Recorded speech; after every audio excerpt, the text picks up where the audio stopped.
I want to jump to this story from Timcast.com. Montana governor signs bill defining male and female. Governor Greg Gianforte was lobbied by his adult son to oppose Senate Bill 458 and other bills regulating gender issues.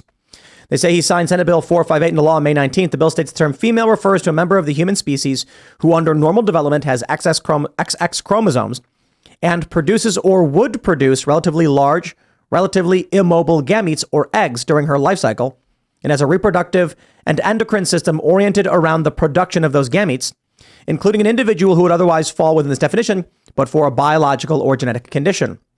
Additionally, the state will not recognize male to mean a member of the human species who under normal development has XY chromosomes and produces or would produce small mobile gametes or sperm during his life cycle, and has a reproductive and endocrine system oriented around the production of those gametes, including an individual who would otherwise fall within this definition, but for biological or genetic condition. So I'm curious if they included in this anything pertaining to intersex, because there are several different genetic circumstances where a person may have XY chromosomes but appear totally female. And that's like androgen insensitivity disorder or syndrome or something like that. So someone's biologically male, but their body does not in any way react to testosterone. So when they're born, they look like girls, and they grow up, they look like girls. And it's like, hey, wait a minute, that's actually a guy whose testosterone never worked.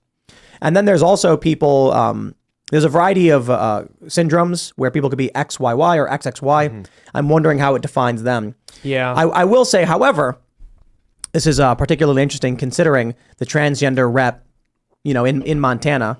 We mentioned in the article, the bill was one of several gender-related policies passed during a contentious legislative session, prompting a vitriolic protest from transgender identifying representative Zoe Zephyr that led to an official censure. The fact that we've come to the point where we have to define male and female is fascinating to me. And there was an article I was reading recently, I think it was the Daily Mail, that referred to a transgender male, that is somebody who is male but wants to be a woman, as a female. And the media does this thing, which is very strange, where they will call males females and females male. I think that's why they have to do this. So what happens is, first we say, we hear, man is a social construct, women is a social construct. You can be a biological male, but be a woman if you're trans. That's what the left argues. Then they started just once again changing the words and saying trans female. Now, if you're born male, but want to be female, they call you transgender female, which is not and never was the actual description of what the person was. Yeah, exactly. And so this is something I've noticed where conservatives are now shocked that the left has redefined male and female, which is perplexing to me because why would that be shocking when they redefine man and woman? Why would you think they redefine those words, but they're not going to redefine male and female and strip them of all meaning? Well, of course they were going to. You can't retreat into that linguistic territory and expect them not to muddle that up either. And we had Lance from the Serfs, the leftist. I said, someone asked, what is a woman? And he says, easy, an adult human female. Mm-hmm. And I said, oh, okay, so trans women are not women. He goes, no, they are. Trans women are female, he said. Yeah, I was just thinking about Lance. I'm that makes no sense. I explained to him that men that transition to be trans women are trans women and men at the same time. They don't stop being one to become the other. They become both. And he was like, no, that's not what they think. But I think he was telling me what the current brainwashing is that they don't. But the reality is, you never stop being human when you become a trans man or a trans woman. You're still a human, you're still a man, and now you're a trans woman and a man and a human. But Ian's completely right. He's touching on something. If you are an adult human male, you're a man. And then if you are transgender, you are a trans woman, but you are still an adult human male. Well, oh, sorry. I just think that the definition's pretty good, and it does get after what you say, but for a biological or genetic condition. Yeah. So that would be the things that you were alluding to. But there's the interesting thing there then is there may be someone who presents completely as female because of androgen insensitivity and has spent their whole life believing they're a woman only to find out when they're in their late 20s. So what does that mean? Do they lose protections or are people going to I think I look forward to the day that we're back focused on that 0.01, 0.005% of the population. I hope that's where we get back to, because right now we're talking about it to the point where, you have to introduce your 5-year-old to this and buy them gear at Target. I mean, this is just a crazy place, and it's on purpose, frankly, not for a lot of people that are struggling with it. I think the real question is, why are so many people struggling with it? So You went from in 2013 in the United States, I think there were 2 gender clinics, and now you have hundreds, if not 1,000 plus of them all over the country. Like, what happened? All of human history, you don't have this. Now suddenly it's everywhere. I think the real question is why? Well, there were also just social 2 media. genders back then, and now there's hundreds across the country. But sorry. Social media is a big factor, and I think endocrine disruptors are a big factor. So I think I was wondering this. I was listening to some old rock, and am I just wrong about this? That rock stars used to be a little bit older and gruffer and thicker. Like, I don't know, men just seemed manlier back in the day. Dirtier. Definitely dirtier. Yeah, but maybe that's just how media, portrayed people, and now they're trying to change it or something. But there is a trope among millennials where they're like, you watch these old movies and you're like, wait a minute, that dude was 30? They look like they're 50. Why is it that everybody looks so much younger today? Yeah. I'm wondering if endocrine disruptors have been screwing with us for the past couple of decades, the past few generations, because plastics are a new thing for human civilization. Plastics and vaccines. I mean, if you look at RFK for, the Democratic presidential candidate, he's talked about vaccines for a long time. Look, I got vaccinated against I was in the Army. I mean, I didn't know that you could function as an adult without getting shots until I got out of the Army. And my doctor said, oh, yeah, you don't actually need shots. But like every time I went to see a doctor, I was getting vaccinated against something. But if you look at kids that came up in this era over the past, few decades, they've never gone up in an era where they didn't have lots of vaccines. Some people say it's that. I just think we should have an honest investigation as to what did change. I think I wouldn't want to isolate just vaccines. I think big pharma in general, the amount of pills, medications, whatever you want to call it, we're giving kids more shots than ever. We're giving them more pills than ever. We've got chemicals loaded up on our food. Something's happening. Yeah, it's plastics. It's birth control too. People don't acknowledge that there's a lot of excess estrogen that just gets peed back out into the water supply. I was thinking, like, I learned about amphetamines in like DARE in like 3rd grade, and I was like, oh, amphetamines are like, they get you going. They get you speed. They're nasty drugs. Like, the gateway leads you to amphetamines. Amphetamines are the dark, and then all of a sudden, Adderall. It's an amphetamine, and it's like I think it's like 4 different amphetamines or something like that. Like, it's a combination. And you're actually considering giving those to children. Like, you're not, but Considering they do. Yeah. So my point is, when we're talking about first, because the original subject was male and female and trans stuff, I would not be surprised if. Well, I will first say, it is a fact. Look this up. There was a birth control that masculinized young girls. Because of the exposure to this birth control in women resulted in the female fetus becoming masculinized. And that we read about it on the show. So birth control is doing this. Then we also know that plastics are endocrine disruptors. That's why we use the glass bottles. And Liquid Death had a funny commercial recently about people getting plastic shoved in their bodies to make their like butts bigger, and they're like plastic surgery or whatever. It was funny because they're all about using aluminum cans instead of plastics because plastics are bad. But I do think a large component is social pressures, which is why we see typically it's like the overwhelming majority of trans kids are female because they're being pressured by social media. But then I do think one of the reasons we're seeing some of this may just be people are suffering from endocrine disruption. Their bodies aren't producing the right hormones in the right levels. And this is not some right-wing conspiracy theory, right? The data has shown that testosterone has been decreasing for the past few decades now. This is a real problem. I was just learning about, apparently when a man sees a woman, comes into contact with a woman, his testosterone spikes by 20%, roughly. This is something I just learned. I don't know if it's real or not, but it sounds cool. And so I'm wondering if all this interaction with women digitally, like watching movies with women in it and watching porn, for instance, is getting this, like, the body stops producing the testosterone spike because it's not getting the reciprocity from the woman. So it realizes, like, oh, okay, she's not really there. She's not really there. And then when you see a woman in real life, she's not really there. Like, we're becoming adapted to not have this testosterone spike. I hear what you're saying, but I feel like that's way too, that's too many leaps happening there. It's a long shot. If anything, looking at all these women would increase men's testosterone. You would think so. Maybe. But then if it happens over and over and over and over and you're not getting the value of the testosterone, the body might just stop doing it because it's like, Well, there's at least a correlation between wealth and poverty, right? So if you look, what's different in wealthy countries than in poor countries, and there are so many different things.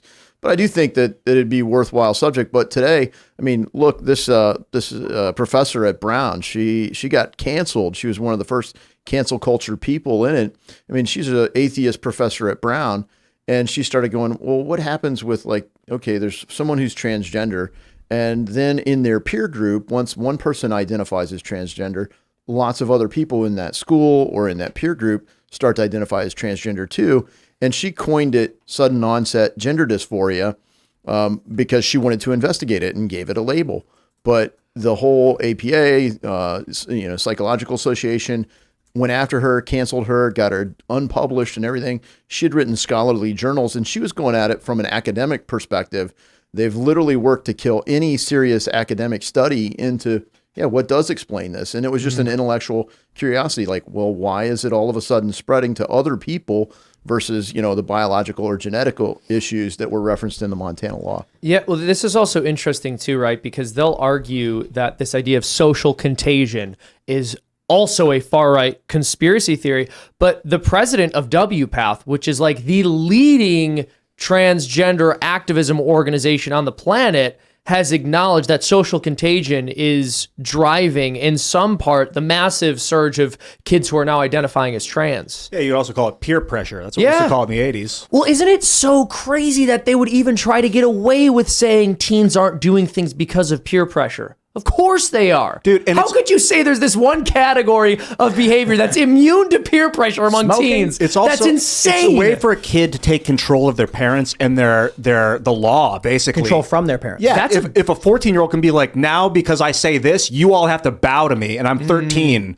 But like, what a power surge for a young human to be able to be like, all I got to do is say I'm trans, and then I can... Depending on the state, the doctors will be like, come right in, and we'll have those old boys removed. You can get like teachers fired if they don't agree with you. You can get politicians fired. Like, it's crazy the amount of psychotic powers involved. Yes. No, it's true. It allows you to just jump in social standing massively, which is what young people want. They want more social status. It's not so much about social status. And Ian's point, he's talking about authority and control of the legal system. They're the same, right? The more social status you have, the more control you have over the system. No, I disagree. Like, the most social status you could possibly have is to be in full control socially and legally. I disagree.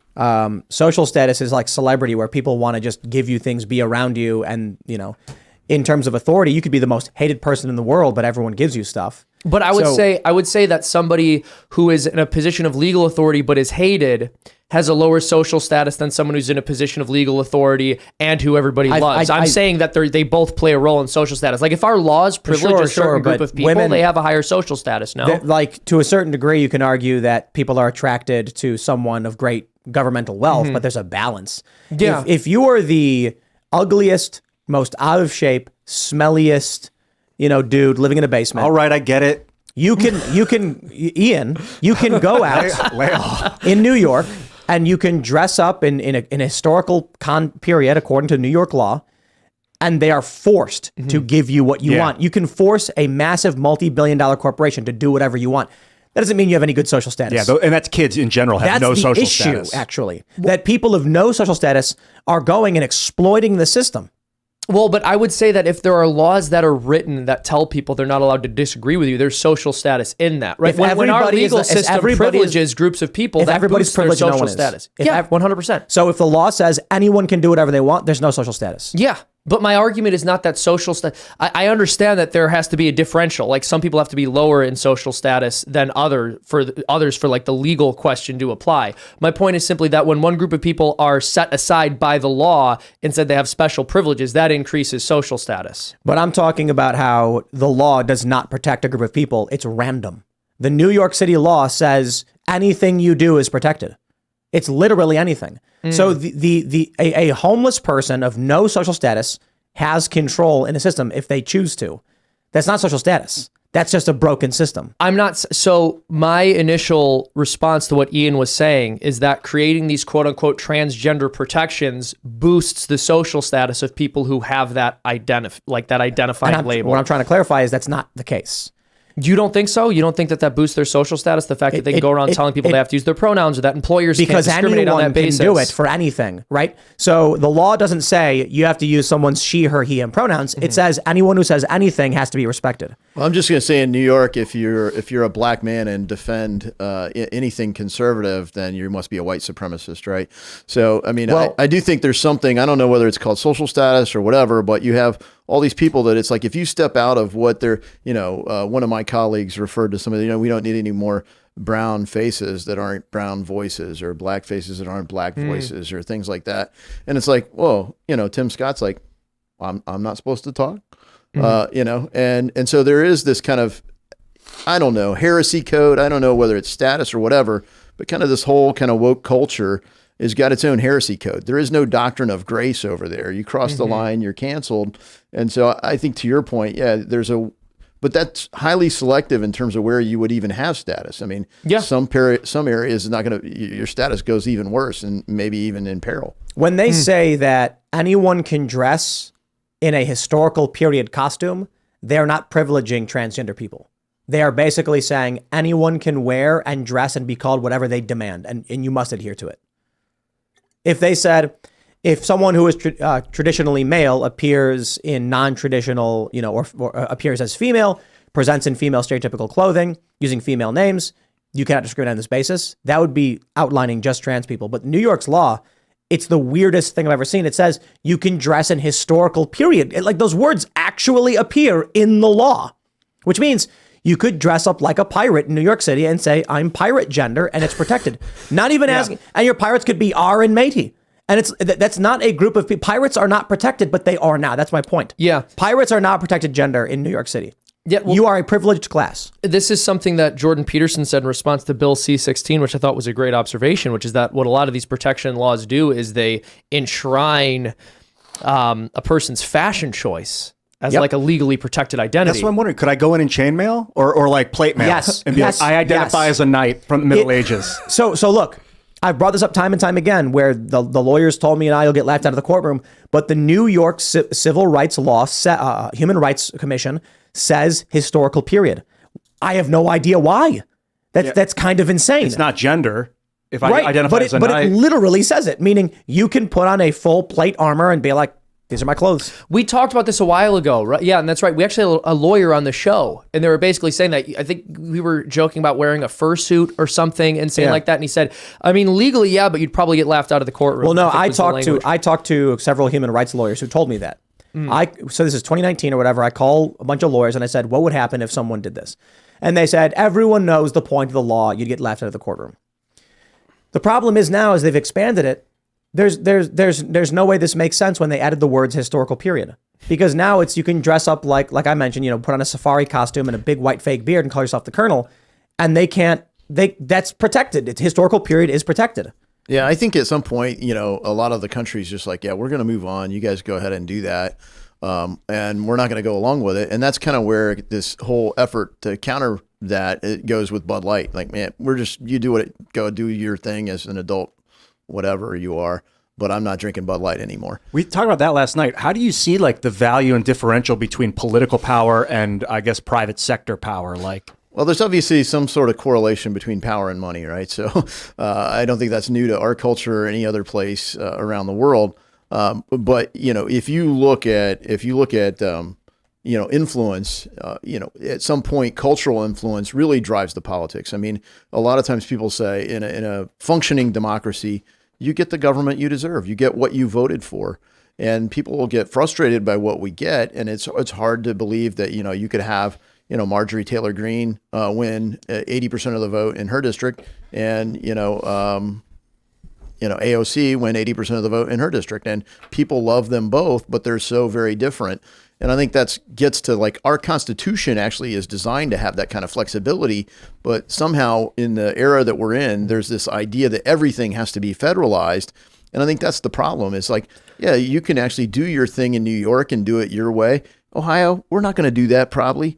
And, if you really want to, you could maybe do it in a certain area, but we're not going to change our laws like New York did. And Texas may do it totally different. But if you want to make it all one big federal policy and just cram it down your throat, that's the tension. people are trying to seize power in Washington and impose their will on everyone else. Yeah, I think one massive problem with the direction the United States has gone, and really over the past 100 years, is to create an analogy. We've gone from a neighborhood to an apartment building. So when you're in a neighborhood, everyone has their own house, they have their own lawn, they can make decisions about their house, they can add something onto it, subtract something from it, have a garden, not have a garden, own chickens, whatever it is, right? And you're all houses, you're all in the neighborhood, you all have the same zip code, but you're able to make decisions about your own property. There's some sovereignty. There might be an HOA that puts some limitations on it, but overall, you can make your own choice for your own property. Now it's like the United States has become a condominium, and each state is its own little condo, and you're able to make decisions, and it's technically your own property as a state or as the governor of a state or as the people of a state, but you're not fully sovereign because there's a certain pattern you have to follow so that you don't move outside of the status quo of what is like architecturally sound for that building. But Ron DeSantis was able to tell him to shove it during the COVID attempted shutdowns. So you would still consider him in the apartment complex, but just like I would say he's starting to make moves out. Yeah, I would say that like he's sort of starting to shift the paradigm, because what happens is when you have an incredibly strong federal government, each state becomes more affected by decisions made in other states in a way where they historically were not when the government didn't have as much oversight, or when the federal government didn't have as much oversight. And so what I think DeSantis is doing, and again, analogies limp, and where this one falls apart, is that we can actually, disassemble the condominium and put people back onto their own property. And I think governors like DeSantis move us in that direction by pulling away from federal oversight. Thanks for watching this clip from the Timcast IRL podcast. Hang out with us live Monday through Friday at 8 p.m. and become a member over at timcast.com for uncensored, members-only shows exclusive. Thanks for hanging out, and we'll see you all next time.